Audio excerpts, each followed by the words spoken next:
ഇന്ന് നമുക്ക് ഗാർലിക് ചട്നി ഉണ്ടാക്കുന്നത് എങ്ങനെയെന്ന് നോക്കാം. നമുക്ക് നോക്കാം ഇതിലേക്ക് വേണ്ട സാധനങ്ങൾ എന്തൊക്കെയാണ്. ഞാനൊരു വെളുത്തുള്ളി എടുത്തിട്ടുണ്ട്. ഇതേപോലത്തെ ഒരു വലിയ അല്ലി 20 വെളുത്തുള്ളി എടുത്തിട്ടുണ്ട്. പിന്നെ വാളംപുളി എടുത്തിട്ടുണ്ട്. അത് നമ്മുടെ ചട്നിയുടെ പുളിക്കനുസരിച്ചുള്ള വാളംപുളി എടുക്കുക. പിന്നെ നമുക്ക് ഇതിലേക്ക് വേണ്ടത് ഉണക്കമുളകാണ്. ഞാൻ ഇതേപോലത്തെ എരിവ് തീരെ കുറഞ്ഞ മുളകാണ് എടുത്തേക്കുന്നത്. ഒന്നല്ലെങ്കിൽ നമുക്ക് കാശ്മീരി മുളക് എടുക്കാം, അല്ലെങ്കിൽ നമുക്ക് ഇതേപോലത്തെ മുളക് എടുക്കാം. ഇങ്ങനത്തെ മുളകൊക്കെ ആകുമ്പോൾ എന്താണെന്ന് വെച്ചാൽ നമ്മുടെ ചട്നിക്ക് നല്ല റെഡ് കളർ കിട്ടും. പക്ഷെ എരിവ് വളരെ കുറവായിരിക്കും. നമുക്ക് എരിവ് നമുക്ക് വേറെ വേണമെന്നുണ്ടെങ്കിൽ നമുക്ക് വേറെ കുറച്ച് മുളക് പൊടി കൂടി നമുക്ക് ചേർക്കാം. പിന്നെ നമുക്ക് ഇതിലേക്ക് വേണ്ടത് മല്ലിയാണ്. ഞാനൊരു 2 ടേബിൾ സ്പൂൺ മല്ലി എടുത്തിട്ടുണ്ട്. 1 ടേബിൾ സ്പൂൺ നല്ല ജീരകം എടുത്തിട്ടുണ്ട്. പിന്നെ വേപ്പിൻ്റെ ഇല എടുത്തിട്ടുണ്ട്. ഇതെല്ലാം കൂട്ടിയിട്ട് എന്ത് ചെയ്യണമെന്ന് വെച്ചിട്ടുണ്ടെങ്കിൽ കുറച്ച് എണ്ണ ഒഴിച്ചിട്ട് എണ്ണയിലിട്ട് നന്നായിട്ട് മൂപ്പിച്ചിട്ട് വേണം നമുക്കിത് ചട്നി ഉണ്ടാക്കാൻ വേണ്ടിയിട്ട്. നമുക്ക് വേണമെന്നുണ്ടെങ്കിൽ നമുക്ക് ഈ ചട്നിയിലേക്ക് കുറച്ച് തേങ്ങയും കൂടി ചേർക്കാം. ആ തേങ്ങ ചേർത്തിട്ടുണ്ടെങ്കിൽ പക്ഷേ ആ ചട്നി അധികം ദിവസം ഇരിക്കില്ല, പെട്ടെന്ന് നാശവും.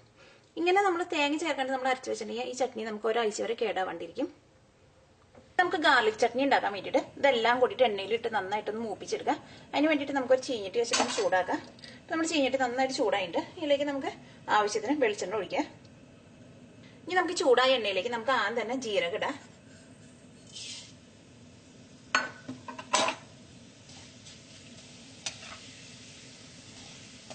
ഈ ജീരക എണ്ണയിൽ കിടന്നിട്ട് നന്നായിട്ട് മുരിയണം. ഇപ്പൊ ജീരക എണ്ണയിൽ കിടന്ന് നന്നായിട്ട് മുരിഞ്ഞിട്ടുണ്ട്. ഇതിലേക്ക് നമുക്ക് മല്ലി ചേർക്കാം. ഇപ്പൊ നമ്മുടെ മല്ലിയും എണ്ണയിൽ കിടന്ന് നന്നായിട്ട് മുരിഞ്ഞിട്ടുണ്ട്. ആ ജീരകവും മല്ലിയും എണ്ണയിലിട്ട് നന്നായിട്ട് മുരിക്കണം. ഇതിലേക്ക് നമുക്ക് വേപ്പിന്റെ ഇല ചേർക്കാം.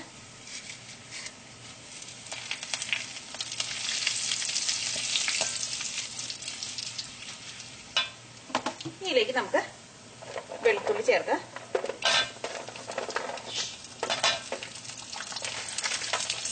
ഉണക്കമുളക് ചേർക്കാം.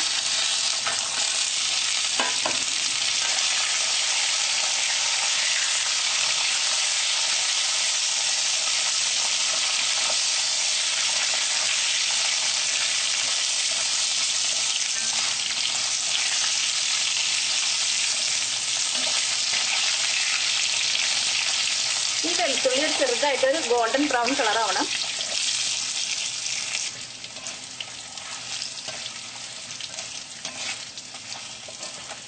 നമ്മുടെ വെളുത്തുള്ളി ചെറുതായിട്ടൊന്ന് കളർ മാറി തുടങ്ങിയിട്ട് നമുക്ക് ഇതിലേക്ക് വാളംപുളി ചേർക്കാം. ആ വാളംപുളി ചേർക്കുമ്പോൾ കുറച്ച് ചെറിയ പീസായിട്ട് ഇടാം നമുക്ക്.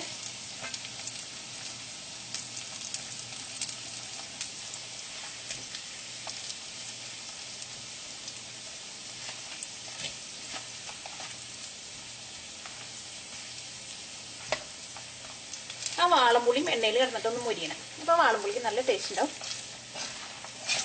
നമ്മൾ വെളുത്തുള്ളിക്ക് നന്നായിട്ട് കളർ മാറിയിട്ടുണ്ട്, നല്ലൊരു ഗോൾഡൻ ബ്രൗൺ ആയിട്ടുണ്ട്. ഇനി നമുക്ക് തീ ഓഫ് ചെയ്യാം. ഇനി നമുക്കിത് അരച്ചെടുക്കാൻ വേണ്ടിയിട്ട് ഒരു മിക്സിയിലേക്ക് ഇടാം. നമുക്ക്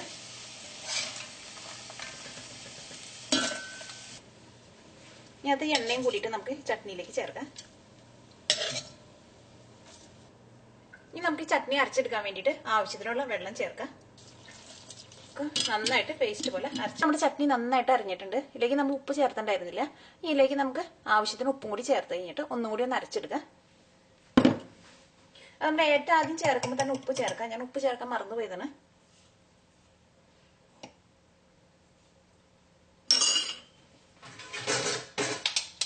ഒന്നും കൂടി ഒന്ന് അരച്ചു. ഇപ്പം നമ്മുടെ ഗാർലിക് ചട്നി നന്നായിട്ട് അരച്ചെടുത്തിട്ടുണ്ട്.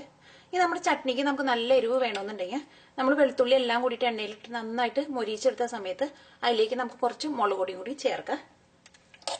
ഇത് നമുക്കൊരു പ്ലേറ്റിലേക്ക് മാറ്റാം.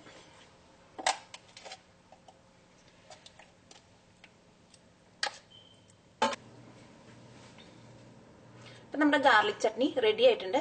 ഇത് ഉണ്ടാക്കിയെടുക്കാൻ വേണ്ടിയിട്ട് നല്ല എളുപ്പമാണ്. ഇത് നമുക്ക് ഇഡ്ഡലിയുടെ കൂടെ അല്ലെങ്കിൽ ചോറിന്റെ കൂടെയൊക്കെ കഴിക്കാൻ വേണ്ടി പറ്റിയ നല്ലൊരു ചട്നിയാണിത്.